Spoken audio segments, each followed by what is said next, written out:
Күндүн орчундуу окуяларын 11 каналында баяндап баштайбыз. Студияда мен Найзика Атамбекова, кыскача түрмөк. Алкан базарынын кулаган чатырынан жабыркаган 5 кишинин бирөө дагы деле эсине келе элек. Базар жетекчилиги болсо буга чейин сатуучуларга эскертүү берилген айтууда. Ал эми Анкара Сирияга карата аскердик операциясын баштаганын билдирди. Түрк аскерлери президент Башар Асадтын режимине чекит коюш керек деп эсептейт Тайып Эрдоган. Колумбия бийлиги өлкөнүн түндүк батышындагы Меделин шаарынын аба майданына жакын жерде кыйраган учакта курман болгондордун тизмесин тактады. Ошондой эле учактан 2 кара жашик алынды. Толугураак баяндоо койду.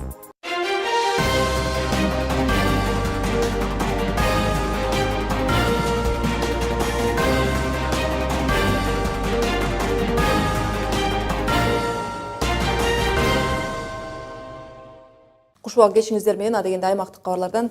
Өзгөн райондук соту өз балдарын мушташтырган аталарды шарттуу түрдө 2 жылга эркинен ажыратты. Сот өкүмү 10 күндүн ичинде күчүнө кирет. Эске салсак, август айларында 6-7 жаштагы уулдарын мушташтырып жаткан маалында видеого тартып алып, мактаныч катары интернетке коюлган ата-энелердин жоопкерчилиги чоң талкуу жараткан. Аталган факты боюнча кийинчерээк кылмыш иши козголгон эле. Жаш балдардын аталарына карата жаш жетелек балдарды кылмышка тартуу, өспүрүмдөргө тарбия берүүдөгү милдетин аткарбаганы үчүн жазага тартылышты. Алкан базарынын кулаган чатырынан жабыркаган 5 кишинин бирөө дагы деле эсине келе элек. Бул туурасында Бишкектеги травматология жана ортопедия илим изилдөө борборунан билдиришти. Белгилей кетсек, 29 ноябрда Дордой соода комплексиндеги Алкан базарынын негизги өтмөгүн чатыры урап, 5 киши жабыркаган болчу. Бул арада жабыркагандар ооруканага түшкөндөн бери керектүү дары-дармектер алып берип жаткан, аларга дагы операциялар жасалып жаткан базардын жетекчилиги маалымат жыйында билдирди. Базардын вице-президенти Чыңгыз Алканов кар көп жаашына байланыштуу чатырды оңдоо алмаштыруу иштери жүргүзүлөрү тууралуу сатуучуларга алдын ала маалымдалганын белгиледи. Я не хотел бы сейчас входить в полемику, кто прав, кто виноват. Понятное дело, произошло. Албетте күнөө бизде, себеби кырсык биздин соода аймагыбызда болду. Бардык жоопкерчиликти өз мойнубузга алабыз. Дары-дармек, дарылоо керек болуп калса, операция чыгымдарын да төлөп беребиз. По снабжению пострадавших какими-то медикаментами или же операциями. Все это берет на себя администрация рынка. Кырсыктан жабыркагандардын дары-дармектери үчүн азырынча 250 000 сомдун тегерегинде акча төлөнгөн. Ошондой эле ал компенсация тууралуу жабыркагандар менен сүйлөшүп чечишерин белгиледи. Ал эми Ички иштер министрлиги болсо аталган окуяга карата жабырлануучулар арыз менен кайрыла турган болсо кылмыш иши козголорун билдирди. Ошондой эле ден соолукка залака алган материалдык чыгым төлөттүрүү үчүн дароо сотко кайрылса болору да белгиленди. Башка кабарлардан Анкара Сирияга карата аскердик операциясын баштаган президент Тайып Эрдоган билдирди. Айтымында түрк аскерлери президент Башар Асадтын режимине чекит коюуну максат кылат. Ошондой эле ал Сирия аймагында согуш башталгандан бери миллиондогон адамдын каны төгүлгөнүн карап туруу чегине жетти. Эрдоган кошумчалагандай, Туркия Сирия жерине ээлик кылууну каалабайт, бирок ал жактагы жай тургундарга карата колдонулган аяосуз мамиле токтолушу керек. Туркиянын Дамаскдагы аскердик операцияларды жүргүзүүнү узартуу демилгесин августта парламент колдоп берген. Колумбия бийлиги өлкөнүн түндүк батышындагы Меделин шаарынын аба майданына жакын жерде кыйраган учакта курман болгондордун тизмесин тактады. Такталган тизмеге караганда кыйраган учакта курман болгондор 71 адам, 6 адам аман калган. Издөө куткаруу операциясынын натыйжасында учактан кара жашик алынды. Ал эми кырсык болгон жерде курман болгондорду издөө иштери токтотулду. Аба майданынан алынган расмий маалыматка караганда, экипаж кыймылдаткычта маселе болуп жатканын кабарлаган экен. Жергиликтүү маалымат каражаттар ошондой эле учкучтар отундун деңгээли төмөндөп кеткен жөнүндө кабар берип, шашылыш конууга аракет кылышканын билдирүүдө.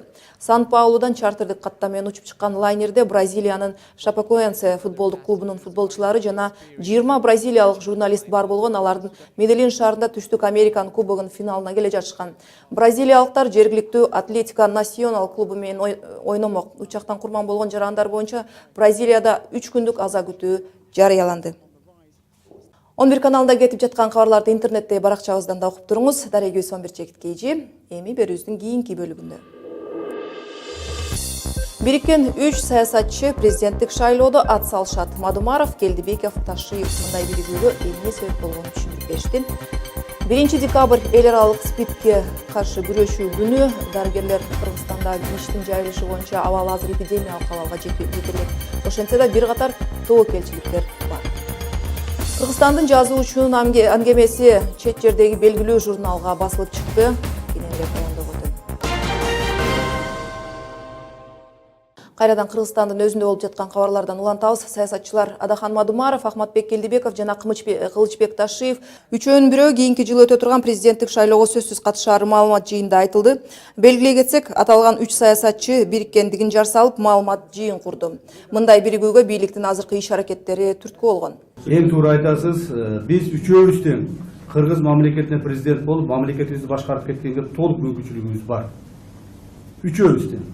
Бирок кырдаалга жараша, убактыга жараша, Кудай буйрса, чечебиз, кимибиз чыгып, кемибизди алдыга сүрөп президент кылабыз, аны ошол убагында айтабыз. Ошондой эле Мадумаров менен Ташиев Конституцияны өзгөртүү боюнча референдумга каршы экенин да кошумчалашты. Алардын пикиринде бардык журналисттер жана депутаттар өзгөртүүлөрдүн маңызын түшүнүшпөй жатканын белгилешти.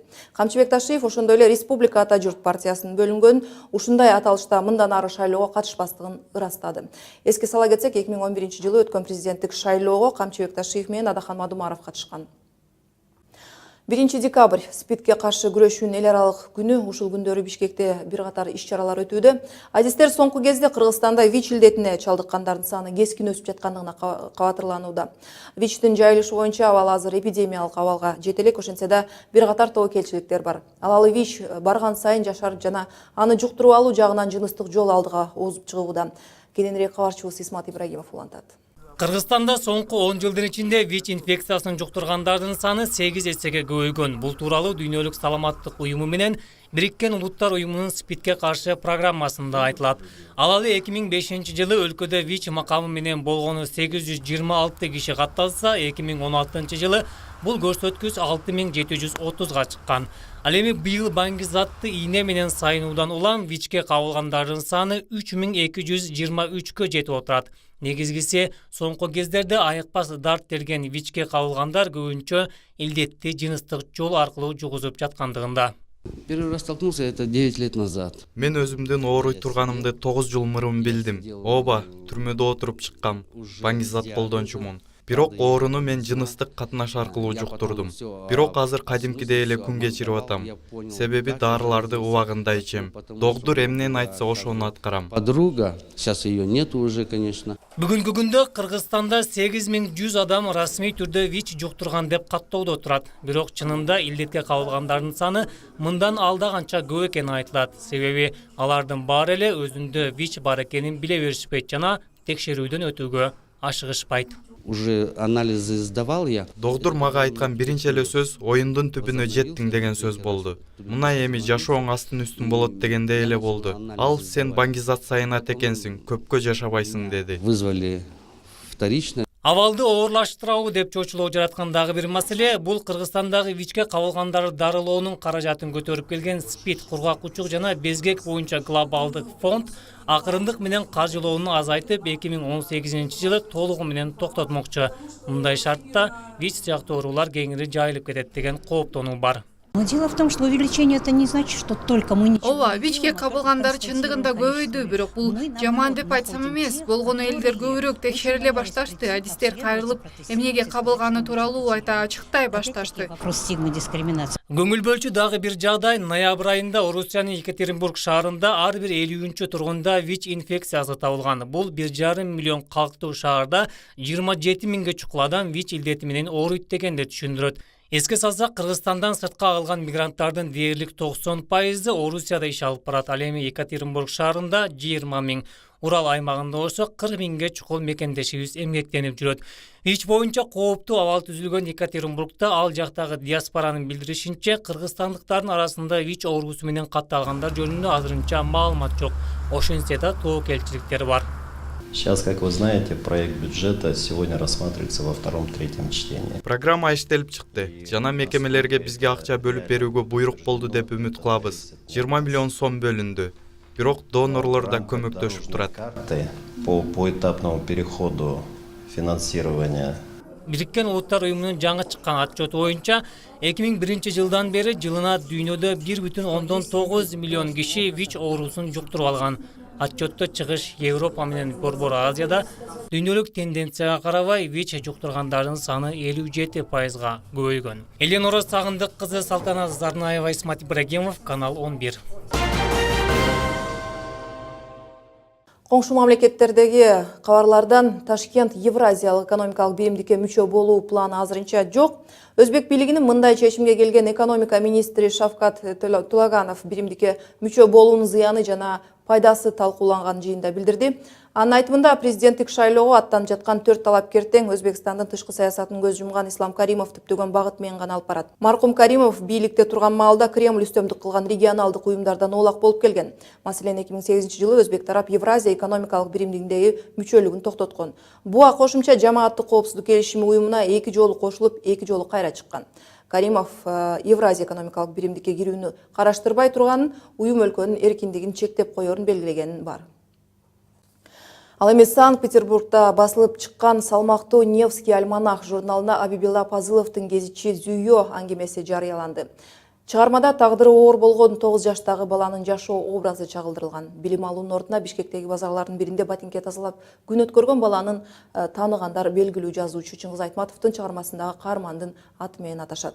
Басылып чыгарылган аңгеме шаардагы Кыргызстандын диаспорасына берилди.